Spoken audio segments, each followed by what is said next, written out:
All right. We are joined on Wisdom Beyond the Classroom by a very special guest and a very good friend of mine that I've known for years, Ashoka McCormick. And Ashoka is someone that is absolutely amazing as far as, having a specific goal in mind and just staying focused with that goal and then watching what happens when you can actually just stay focused. I wanted to have him on because from a young age of 12, he got introduced to martial arts by his parents. They took him to Judo and he absolutely fell in love with it. And from there, what's happened is incredible. He took up strength training, knowing that this would help his judo. He became a strength and conditioning coach so that he could then also help others achieve their fitness goals. In 2013, he joined San Jose State University's judo team as their strength and conditioning coach. He helped them win 3 national titles between the years of 2014 and 2016. And the captain on that team, Colton Brown, he leading up to the Olympics in 2016, Ashoka worked with him for 4 years and helped him to successfully qualify for the Olympics. Other things that Ashoka has done in this resume of his love for martial arts is that in 2016, he was an intern at Mike Boyle's Strength and Conditioning, which is near Boston. It's actually the #1 gym in the country. He's also volunteered for the NHL team, the San Jose Sharks. He personally took second place at the US Open in 2018 as a brown belt in jiu-jitsu, and he is currently working on, and he's going to test for his black belt next year. And currently what he also does is he runs his own personal training business, Body by Ashoka, and that's spelled Ashoka, Ashoka. And he serves as the head youth coach for jiu-jitsu at Allied MMA in Santa Cruz. And he also teaches at Cabrillo College for the personal training program. Did I leave anything out there, Ashoka? Thank you. I think you covered it. So Ashoka, it is awesome to have you on. Thank you for being here. Thank you for having me. Yeah, absolutely. So when you listen to that's like, whoa, I have done a lot. Yeah, it sounds really good when you say it. I gotta I gotta give it to you. Well, I've known Ashoka for 10 plus years, and back when I knew him, and what I'm so impressed by was it was a love that he had, but a lot of this that I just read on his resume hadn't even begun yet, right? He was just still in the training of jiu-jitsu. And so one of the first things I wanted to find out, Ashoka, was I know that you're the youngest of 7 children, and in that, you develop like communication and compassion, and you really do have a love for helping other people. And I know that's part of why you got your certification for strength and conditioning, to help others. But you seem to also have like a really strong belief in yourself and what you're able to achieve. What do you attribute that to? Like, where did that come from? It wasn't always that way. When I was like a teenager, I've always been a pretty hard worker. I've always been really motivated and organized. But, I think it was when I started coming into my own as a teenager, I started to see things in life that really, made me feel fulfilled, and things that I was passionate about. And, at first, when I was getting into these things, I was maybe not as confident in myself as I am now. And sometimes would even second guess myself, or would lack confidence in some of these areas. Mhm. But as I put more work into these passions and these hobbies, Mhm. you know, as I put more into it, it gave back so much, and it helped me through so many things in my life. And I was like, man, if these things are helping me, I know I can help others, you know, through these things as well. And I just fell in love with the process. And you know, a big part of it was my dad. My dad was really big on you know, like following your heart and working hard, and as long as you're productive and you're positive and putting something good out into the world, just to Mm. basically go for it. Yeah, that's awesome. And I like the way you actually said that, because just as anything, like when you start out, right, you're not going to be as confident. You're going to doubt yourself. But as we move Right. forward, it's like you build that confidence and you really like gain the momentum. So then, like, as you continue to put one foot in front of the other, it's like that confidence really, really grows. Right. Yeah. Um, so as far as you know, a question about your imagination. You know, a lot of like athletes will use visualization. You know, they're really into using that. Have you, in any way, shape, or form, used the visualization, or did you imagine some of the things that actually have come to be? I did. You know, as I you know, continued my journey, it became a little more refined, and I actually would like learn technique visualization. But in the beginning, you know, I would spend a lot of time, I guess you could call it meditating, but I Hmm. like go to the beach or go to a nice viewpoint on a hike Hmm. and kind of just visualize where I would, you know, like to see myself in a Hmm. year, 2 years, 3 years. I've always been a really big believer in goal setting. Hmm. You know, when I was living at home with my parents, I would put like pieces of paper in my room with goals or post-it notes with reminders for things, Hmm. just to kind of always, you know, keep me on that path and remind me of, you know, why I'm doing it to begin with. Hmm. So yeah, visualization, meditation, and just, you know, because sometimes life can get in the way, or you know, things don't always go as planned. But Hmm. if you kind of have these little reminders in various places, it helps keep you on track and kind of and help you remind you why you're doing it. Yeah. So yeah, I'm a big believer in goal setting and positive self-talk. Yeah, absolutely. I mean, you hit that on the head, because I think that, you know, our auto suggestion, or what we tell ourselves, I mean, it is so, so extremely important. And the more whatever it is that we're telling ourselves, we just eventually come to believe that, right? So it either Right. can work in our favor, or it can really work against us. So all those things that you just said, I absolutely think those are extremely important things to do. And, you know, writing things down, having goals, and then having little post-its, like you said, things that you're visually seeing, and you're constantly, it's almost like you're reminding yourself. You're taking these thoughts that go from just suggestion to or excuse me, going from your conscious mind to into your subconscious mind. So you're actually developing some deep-seated beliefs. So that is all extremely, extremely important. um, I have a question for you in regards to, you have you've flown across the country. I mean, you grew up in Santa Cruz County, and so you've flown across the country to train at the top gym near Boston. You have also gone to Hawaii to train with some of the top coaches in jiu-jitsu. You have recently gone to Brazil to train with some of the top coaches in the world, and you also um, commute in your jujitsu from Santa Cruz area where you live, over the mountain or over the hill to San Jose, where you could actually do the jujitsu closer to you, but you train with somebody that's like a top level black belt. So when was it that you realized, hey, you know, in order for me to accelerate my learning, I'm really going to have to expand my comfort zone here. I'm going to have to track down the people that are like the best of the best. I mean, when did that all start? You know, I think I saw the quote.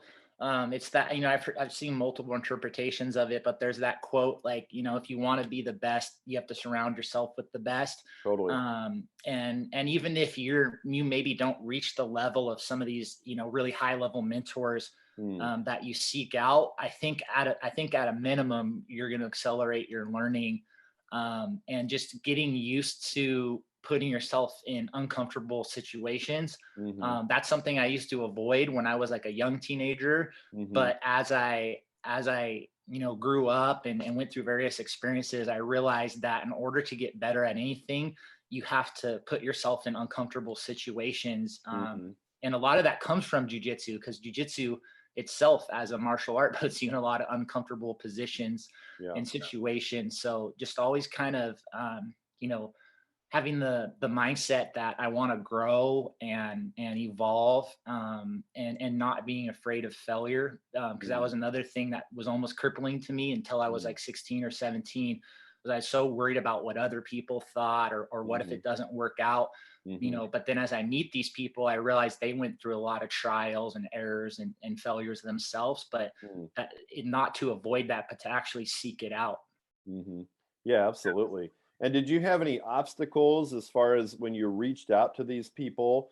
Like, how did it actually develop that you were able to like go and spend, or invest time with these individuals? Was it like you were invited, or you like really like sought these people out for a long time and ran into obstacles and then finally got a yes? Or how did it work out to, be able to go and train with these top people?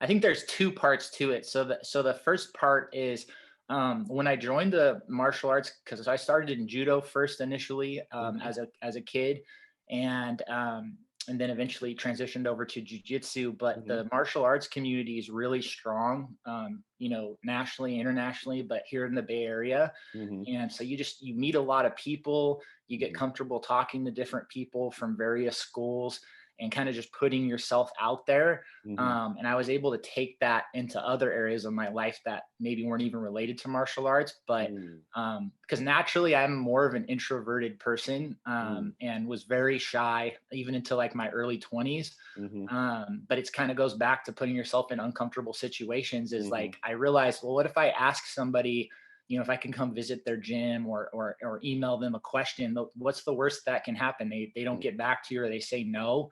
It's not like it's life or death. right. And then, I think what accelerated that is in 2013, as I was starting out as a personal trainer and kind of getting, taking a deeper dive into martial arts.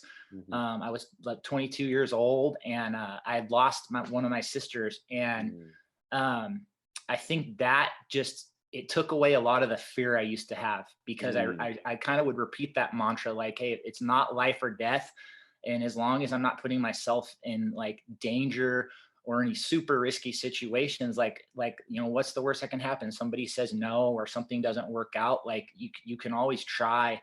And yeah, I think that was really a motivational force for me. mhm. Yeah, absolutely. I think,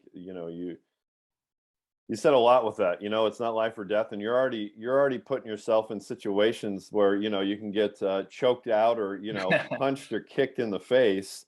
Um, You know, it sounds like on the mat, off the mat, you've had to overcome some things, and a lot of that is just mentally.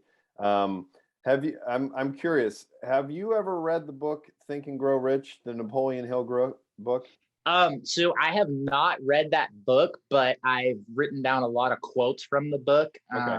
But it's still on my. I read a lot, but Mhm. that's actually a book I still haven't gotten to yet. But Okay. I'm very familiar with it. Well, I would suggest put it at the top of your list, the Think and Grow Rich by Napoleon Hill, because your story to me is like so on point with the book. Because I mean, so much of it is about like having a definite chief aim, having a burning desire, tremendous belief, autosuggestion, developing like a healthy relationship with failure. I mean, your story is like aligns with it so well. So I absolutely commend you with that.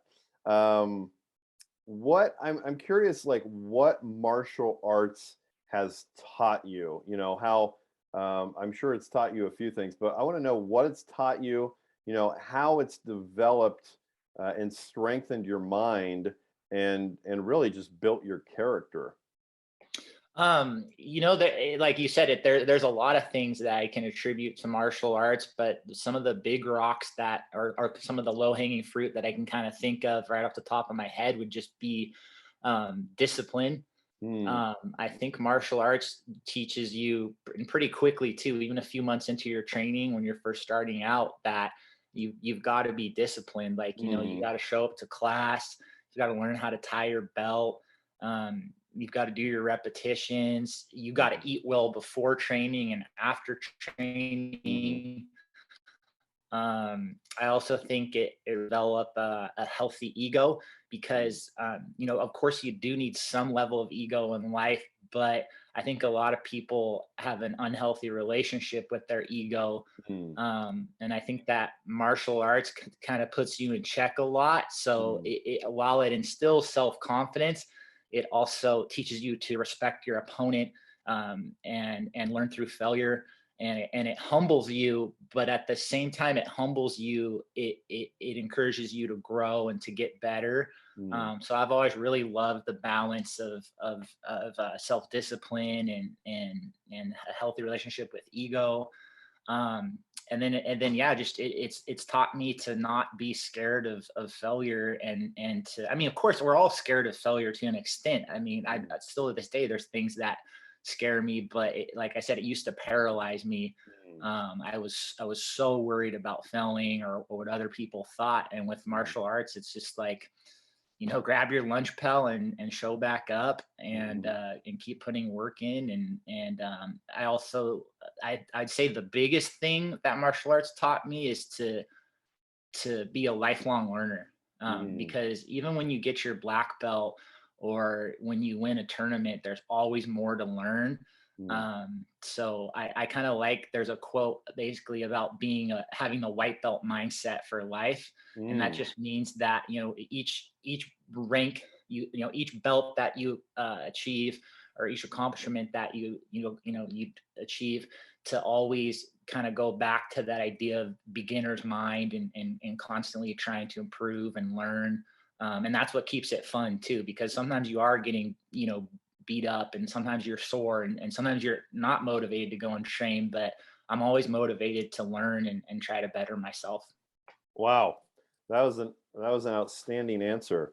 First and foremost, discipline, absolutely, because we need discipline in our life, right? I mean, Right. otherwise, when you're talking about goal setting and having discipline, and otherwise, you might just wake up in the morning and just not feel like it, right? Right. And then, but that discipline is huge, and developing that relationship, a healthy relationship with failure is huge. And hitting the mat and being thrown on the mat or falling down and getting back up over and over and over again is something that, I mean, we can use for life. And to be a lifelong learner, I mean, that is awesome. I've never thought about that in that way, and to always have that mentality of having a white belt mentality of like there's always something to learn. I absolutely agree with you on that, and I'm gonna use that. I think that's just such a wonderful way to think of things. Even when, like you say, you're like a black belt of many degrees. There is something that you can still always learn and master. Um, as far as if someone well, let me ask you this question. Do you have, because you have done a lot in this and you're going for your black belt next year, do you have some aspirations, like, the top of the mountain things that you are still reaching for? Like, what does that look like for you? I mean, I definitely do. The black belt being a big one. Brazilian Jiu-Jitsu is a pretty tough martial art. Hmm. It usually takes anywhere from like a minimum of 10 to 12 years to Mm, get your black belt. hmm. There's a few like prodigy type people who've gotten it in less time, but you Mm. really got to put your time in. And I've had a lot of obstacles. I've always been dedicated to the art, but with like losing my sister and different injuries, I've had different obstacles I've had to overcome. Mhm. But I realized, while a timeline is an important thing because it keeps you on track with your goals, I Mm. realized, regardless whether it's 5 obstacles or 50 obstacles, like I'm not going to stop until I get my black belt. Mm. And I visualize my ultimate goal. There's 2 goals I have when I get older, and one is, I want to still be able to put a gi on, and I want to, climb the ladder of black belt, and hopefully be a 4th or 5th or 6th degree black belt. When I'm older, and the other one is I want to be able to throw a football to my grandkids. So I want to Mm. be active. I always try to keep that in perspective. Those are 2 of my big goals. Mm. When I was in my early 20s, I was really motivated by competition. Mhm. And I was never the best competitor. I lost a lot, actually, especially at like blue and purple belt. I lost quite a bit, Mhm. but I remember sometimes that would feel discouraging, but then it kind of goes back to that thing of, if you lose and you learn from that loss, then you're going to get better. But if you just lose and you don't take note of the mistakes that you made, then you're not going to get better. Mm. So losing Totally. can teach you. It was only recently, actually, at like brown belt, I started to really feel comfortable as a competitor, and kind of find my rhythm, and just start to enjoy it more. I think that's where I started to have a little more success, competing in like regional tournaments and stuff, is because I started to really enjoy it, and just appreciate the process. And I realized that it was a gift to be able to go out there and compete, and do something I love. But going forward, I think the biggest motivators for me in jiu-jitsu specifically are to give back, because the martial arts given me so much. So I want to give back as much as I can. Mhm. And I really want to dedicate my time to becoming a professor, or not so much a master, but a professor, a teacher, and really refining my teaching ability, and helping people as best I can through martial arts. Oh, that's awesome. I love that. And I think that's a really valid point when you're talking about if you lose, um, but you don't actually kind of like reflect on it and take something away from it, then I mean you really have lost. But you Right. could certainly lose, and actually it could be a really good thing for you if you're able to take something away from it. Um, Definitely. And the same goes for winning too. Sometimes yep. when you win, it's easy to be like, well, I took the gold medal, or I beat all 4 of my opponents today. But even when you win, you sometimes make mistakes along your journey. Totally. So I think it's important to especially prioritize learning from loss. But even when you win, I think there's always stuff, to improve. Yeah, absolutely.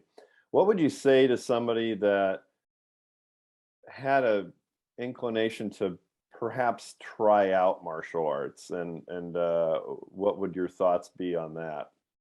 I would say, I first off, like I green light it, and give it a thumbs up. I think martial arts has something to offer everybody. Hmm.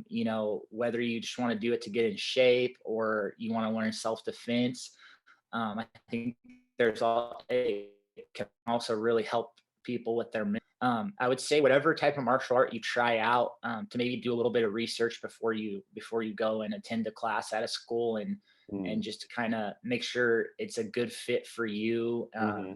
Meet the instructor, because it can be a really scary thing walking into a dojo, or a martial arts gym. Right. It can feel very intimidating, Right. and just because you go to one dojo, and you don't like it, it doesn't mean that there isn't another dojo out there that might be a better fit for you. And then Mm. also thinking about like what your goals are. If you're looking to do it just solely for fun and to get in shape, maybe go to a school where they don't prioritize competition training as much. Mm.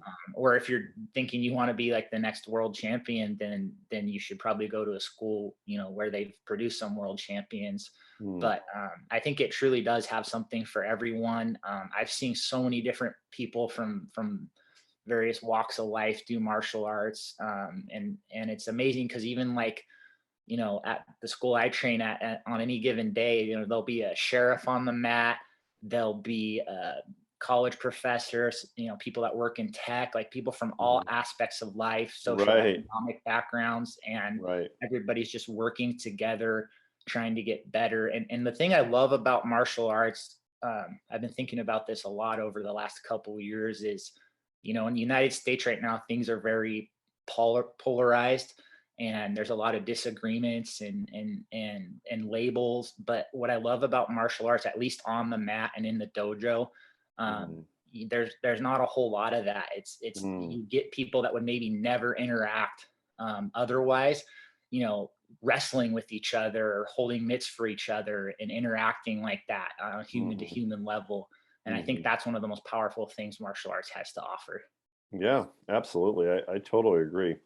Yeah, that's good advice, because I think you're right that, going into a dojo for the first time, I mean, that could definitely be intimidating. I don't, if you remember this, I went to jujitsu with you once I years remember. ago, and it was definitely intimidating, but I was also with you. So I was like, I mean, I'm with the Shoke. It's, we're good. And it was a heck of a workout. But again, it's just putting one foot in front of the other, and you go once, and then it'd be easier to go the second time. Definitely. What are you up to these days? So things have changed a lot over the last couple of years, as things have changed for a lot of people due to the pandemic. Before the pandemic, I was of course training in martial arts at Terra Academy in San Jose. And then I was working full time as a personal trainer at Google. Then the pandemic hit, and just things changed, and we kind of went on lockdown. So I had to take a break from martial arts in 2020, and then kind of figure out what I was going to do next. So I started my own personal training business, Body by Ashoka, and I do like home visits. So I have a bunch of clientele in Santa Cruz, and that's been a big thing that I've been doing over the last year. And then recently, in 2021, a little more normalcy returned. So I was able to get back into martial arts. And one of the things that's been really awesome is I'm coaching martial arts again. So even though I was training martial arts a lot before the pandemic, I was just training as an athlete and as a practitioner. So now I'm actually coaching kids here in Santa Cruz, and kind of reconnecting with my love of teaching. And then on top of that, I'm also working at Cabrillo College with their personal training program there. So those are all things that are keeping me pretty busy. And then, as you said earlier in the interview, I'll be testing for my black belt next year. So I'm going to put a lot of attention and energy into that. But other than that, just trying to stay busy. And I feel like martial arts and fitness and health they've always been important to me, but I think right now they're more important than ever, especially, coming out of these really challenging times, from the lockdown and everything. I think they offer a lot to folks. Yeah, absolutely. Yeah, absolutely. Sounds like you're a busy guy right now. And with your training and everything you're doing, like to pursue and get that black belt, I mean, are you training every day, or are you like mixing in some of your own like strength and conditioning so you don't actually, necessarily have to do jujitsu practice every day? Like, what's your kind of your routine look like? So right now I'm on the mat like 5 days a week, pretty solid. Every week, 5 practices a week. 3 or 4 of those are at my Sensei's Academy in San Jose at the Terra Academy. And I have to go to at least 3 or 4 of those classes there to work on the curriculum. That'll basically, the black belt test is all based off of that curriculum. So it's really important to attend the classes, and then also just get good training in there. And then here in Santa Cruz, I also get training in on the mat after I teach the kids classes at Allied MMA. And then, yeah, I do strength training 2 to 3 times a week too. And, one misconception I think in martial arts is that, when I first started doing strength training, I was a chubby 14 or 15-year-old kid that was getting manhandled by, people at judo practice. So Hmm. strength training kind of was performance enhancing. I got a little bit stronger, but martial arts aren't about strength. They're about technique. Of course, strength and athleticism play a factor, but now I mainly do strength training just to keep my tendons and ligaments healthy for martial arts, and then of course for reasons not related to martial arts, like just staying healthy. And Hmm. um, so yeah, that's what I do. And then I try to, on the weekends, I try to go on like hikes with my wife and our dog, and just do things that aren't related to jujitsu or weight training, so I can kind of just Hmm. disconnect and Hmm. recenter and recover. But yeah, I'm training a lot. I actually feel like in 2021, I mean, like I said, I've always trained and been consistent, but I feel like I'm training the way I used to when I was in my early 20s. So that's really exciting. And now I'm Awesome. 32 and I'm able to do it. So that makes me really happy. That's great. Um, you had mentioned that when you started as a kid, it was judo, and then you had made the decision to move over to jujitsu. There's so many different types of martial arts. Why did you choose the jujitsu path? So it was kind of cool when I was in a homeschool program as a kid, Hmm. and one of the PE courses that the school I was involved with offered was judo. So that was a PE credit, and I started taking judo, and I really liked it right off the bat. And I really enjoyed the ground aspects of judo, because judo is mainly focused on throwing, and kind of stand up grappling. But I always really enjoyed wrestling on the ground. And Mm. being the youngest of 7 kids with, 4 older brothers, Right. we kind of did some of that around the house. So I liked that a lot. And I didn't even really know what Brazilian Jiu Jitsu was at first. So I did judo for like 4 or 5 years, just like a Hmm. couple times a week. I wasn't super serious about it, but I was consistent. I Hmm. trained a couple times a week. And then I remember, I think I was probably like 13 or 14. I actually thought about quitting judo. Hmm. At that age, I wanted to maybe try some other things and wasn't super motivated. But, I have to give credit to my mom, because she wouldn't let me quit. She said, you're signed up through the fall semester for this judo program. So in 3 months, if you decide you want to quit, then you can quit for a little bit and try some other stuff out. But she's like, you started this, so you're going to finish the cycle out. Mm. And then, the 3 months came and went, and I realized I didn't want to quit. I'd had a change Mm. of mind and change of heart. And then at that school, they had a jujitsu program, and I watched it one day after judo practice, and I was just, man, this is what I want to do. I really like the wrestling grappling component on the ground. Mm. So I started doing jujitsu, and I still love judo to this day. It's nothing against judo. I love judo. I just felt that jujitsu was a better fit for me. Hmm. Oh, right on. How does it feel to know that in anywhere you go, that you're probably the biggest badass, and that you're the last guy to mess with? It's funny because I'm a bigger guy too, so like 50 plus pounds. Hmm. And I do martial arts, so people joke about that a lot. I I feel confident in my abilities to defend myself, and I always Hmm. train martial arts with self-defense in mind first. Hmm. Like I said, I enjoy competing, Hmm. but at the end of the day, you should always keep in mind that it is to ultimately defend yourself, and hopefully we never Right. have to use martial arts in that situation. Hmm. But if that situation does come up, you want to be able to handle yourself. Hmm. So I feel confident in my abilities, but I do have to say, since I've started martial arts, I've actually avoided a lot more physical conflicts, Hmm. just Hmm. because I kind of, martial arts teaches you like situational awareness and Right. just kind of certain environments to stay away from. Hmm. And then these days, you never know if somebody has a gun or a knife, so that's always Hmm. something to keep in mind. Right. But um, but yeah, I mean, that's ultimately another thing that pushes a lot of martial artists every day is Mhm. just to refine your technique Yeah. and test it in competition, and also make sure that you can actually defend yourself if Yeah. under pressure. Yeah, absolutely. Um, what advice would you have for your younger self? So if you could go back in time and give your younger self, your teenage self, one piece of advice, what would that be?